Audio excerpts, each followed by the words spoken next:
Hello friends, welcome to Satyajit GS academy.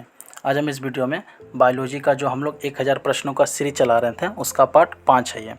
और ये सारे प्रश्न बहुत ही महत्वपूर्ण हैं। इसके पहले जो भी एग्ज़ाम हुए सारे एग्ज़ाम में ये प्रश्न बार बार रिपीट हुए हैं और आगे आने वाले हर एग्ज़ाम में ये प्रश्न पूछने के पूरे चांस होते हैं। तो वीडियो के एंड तक बने रहें और वीडियो कैसा लगता है अपना महत्वपूर्ण सुझाव हमें ज़रूर दें। तो आइए शुरू करते हैं। बच्चों में अंगों की अस्थियां मुड़ जाती है, किसकी कमी के कारण? तो विटामिन डी की कमी के कारण, विटामिन डी। और विटामिन डी का रासायनिक नाम होता है कैल्सीफेरोल। विटामिन बी2 का अन्य नाम क्या है? राइबोफ्लोबीन। एक कठोर परिश्रम करने वाले पुरुष को दैनिक ऊर्जा की आवश्यकता होती है, कितना? तो 4000 किलो कैलोरी की। साइनोकोबालामीन किसका नाम है? तो विटामिन बी12 का रासायनिक नाम है, विटामिन बी12 का रासायनिक नाम है। बढ़ते हैं आगे। विटामिन जो खट्टे फलों में पाया जाता है तथा चर्म को स्वस्थ रखने के लिए ज़रूरी होता है, वह कौन है? तो विटामिन सी है, विटामिन सी। और विटामिन सी सर्वोत्तम स्रोत है विटामिन सी का, तो वह है आंवला में सबसे ज़्यादा विटामिन पाया जाता है। विटामिन सी सबसे ज़्यादा पाया जाता है। इसके अलावा अंगूर हो, संतरा हो, नींबू हो, इन सब में विटामिन सी पाया जाता है। किस विटामिन की कमी के कारण मसूड़ों से रक्त आता है और दांत हिलने लगता है? तो वो होता है विटामिन सी की कमी के कारण। विटामिन सी का रासायनिक नाम क्या है? एस्कॉर्बिक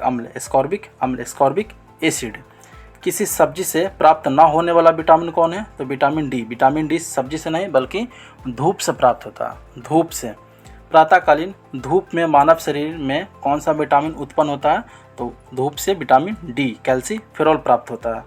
मछलियों के यकृत के तेल में किसकी प्रचुरता होती है? इसके अलावा धूप के अलावा विटामिन डी जो होता है मछली के यकृत के तेल में प्रचुर मात्रा में पाया जाता है।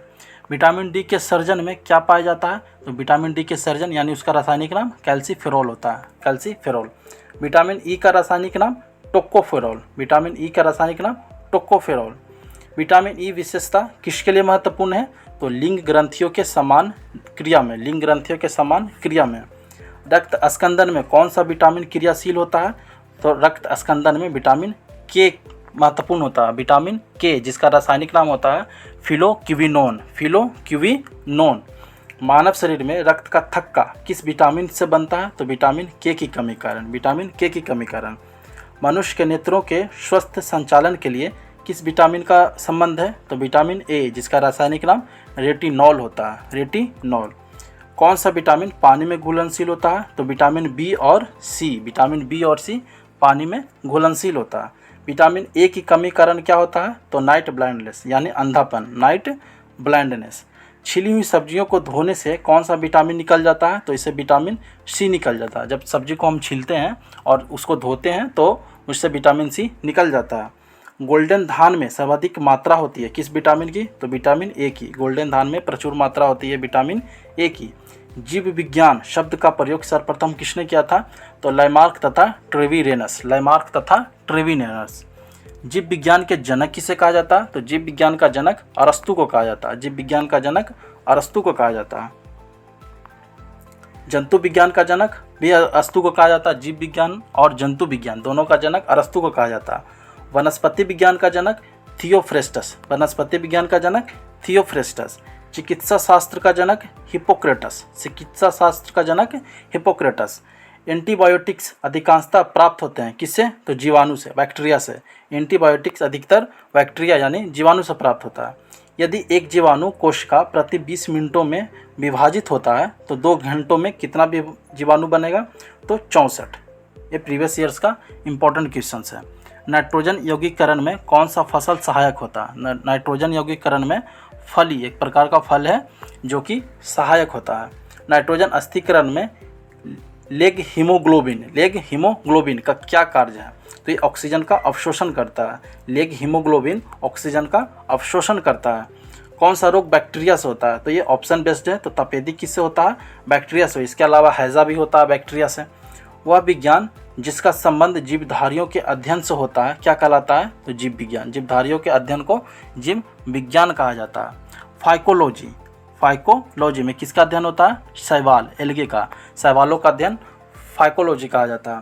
पर्यावरण का अध्ययन जीव विज्ञान के किस शाखा के अंतर्गत किया जाता है? तो पारिस्थितिकी में पर्यावरण का अध्ययन किया जाता है। तपेदिक उत्पन्न करने वाला जीवाणु जो टीबी बोलते हैं तो माइकोबैक्टीरियम।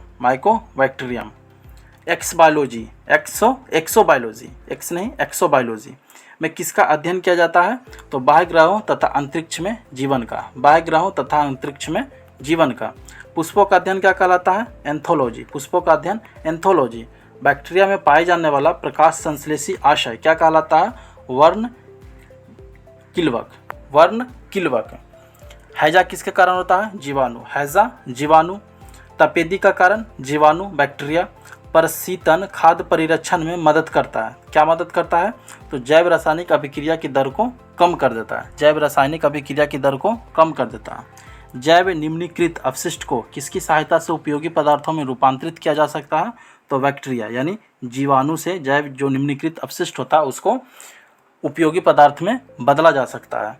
किसके द्वारा दूध खट्टा होता है? तो लैक्टोबैसिलस जीवाणु यानी जीवाणु के कारण। दूध के दही में जमने का कारण है लैक्टोबैसिलस जीवाणु। HIV एच छूटा हुआ है, HIV द्वारा होने वाला रोग है तो एड्स होता है, और एड्स विषाणु से होने वाला रोग है। एड्स वायरस क्या होता है? तो एक सूची RNA। दोस्तों ये वीडियो आपको पसंद आ रहा हो तो इसे लाइक करें, शेयर करें और चैनल को सब्सक्राइब जरूर करें। एड्स का कारण क्या है? तो एड्स का कारण वायरस होता है, एड्स वायरस के कारण होता है। HIV का फुल फॉर्म क्या होता है? Human immunodeficiency virus.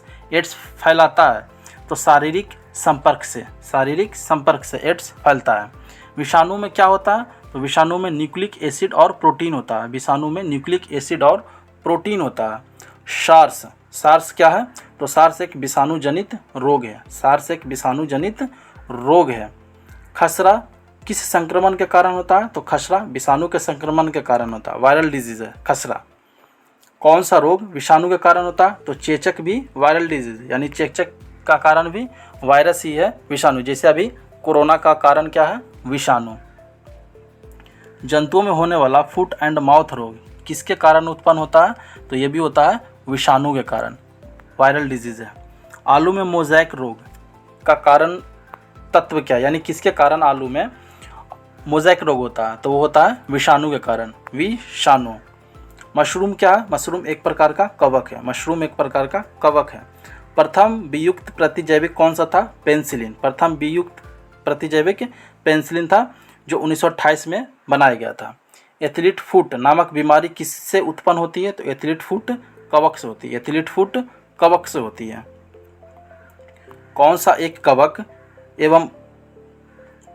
कवक एवं उच्च पादप की जड़ों के बीच उपयोगी कार्यात्मक संबंध को दर्शाता है? तो माइकोराइजा।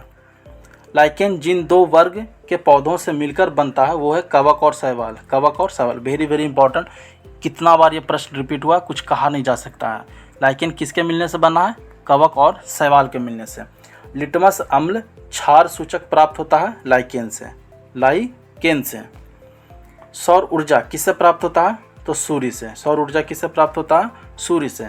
साबूदाना जिसको सैगो बोलते हैं किससे बनाया जाता है? तो साइकस के बीज से साबूदाना तैयार किया जाता है।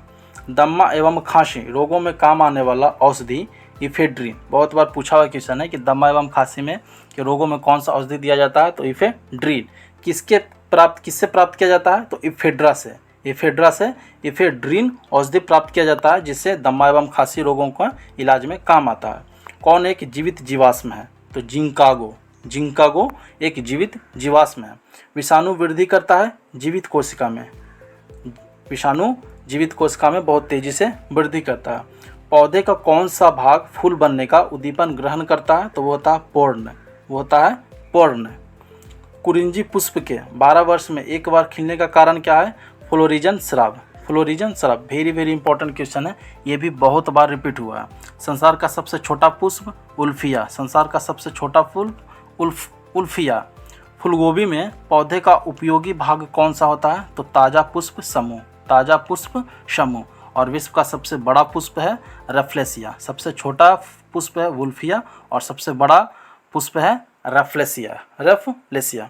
तो वीडियो यहीं समाप्त होता है। वीडियो आपको कैसा लगा अपना महत्वपूर्ण सुझाव जरूर दें, और वीडियो पसंद आया तो इसे लाइक, शेयर और सब्सक्राइब जरूर करें। तब तक के लिए जय हिंद, जय भारत।